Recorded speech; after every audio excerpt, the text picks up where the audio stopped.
Good morning. Every day, all across the world, American diplomats and civilians work tirelessly to advance the interests and values of our nation. Often, they are away from their families. Sometimes they brave great danger. Yesterday, 4 of these extraordinary Americans were killed in an attack on our diplomatic post in Benghazi. Among those killed was our ambassador, Chris Stevens, as well as Foreign Service Officer Sean Smith. We are still notifying the families of the others who were killed. And today, the American people stand united in holding the families of the 4 Americans in our thoughts and in our prayers. The United States condemns in the strongest terms this outrageous and shocking attack. We're working with the government of Libya to secure our diplomats. I've also directed my administration to increase our security at diplomatic posts around the world. And make no mistake, we will work with the Libyan government to bring to justice the killers who attacked our people. Since our founding, the United States has been a nation that respects all faiths. We reject all efforts to denigrate the religious beliefs of others. But there is absolutely no justification to this type of senseless violence. None. The world must stand together to unequivocally reject these brutal acts. Already, many Libyans have joined us in doing so, and this attack will not break the bonds between the United States and Libya. Libyan security personnel fought back against the attackers alongside Americans. Libyans helped some of our diplomats find safety, and they carried Ambassador Stevens' body to the hospital, where we tragically learned that he had died. It's especially tragic that Chris Stevens died in Benghazi because it is a city that he helped to save. At the height of the Libyan revolution, Chris led our diplomatic post in Benghazi.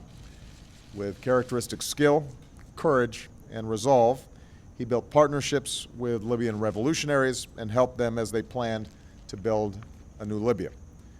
When the Gaddafi regime came to an end, Chris was there to serve as our ambassador to the new Libya, and he worked tirelessly to support this young democracy, and I think both Secretary Clinton and I relied deeply on his knowledge of the situation on the ground there.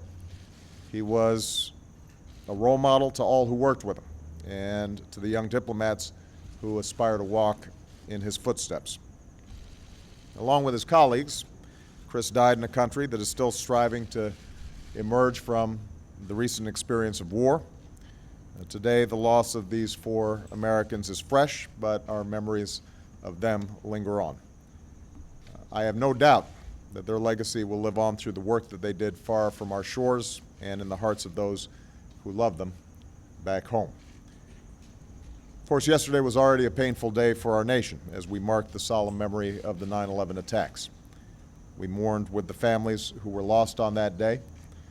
I visited the graves of troops who made the ultimate sacrifice in Iraq and Afghanistan at the hallowed grounds of Arlington Cemetery and had the opportunity to say thank you and visit some of our wounded warriors at Walter Reed. And then last night, we learned the news of this attack in Benghazi.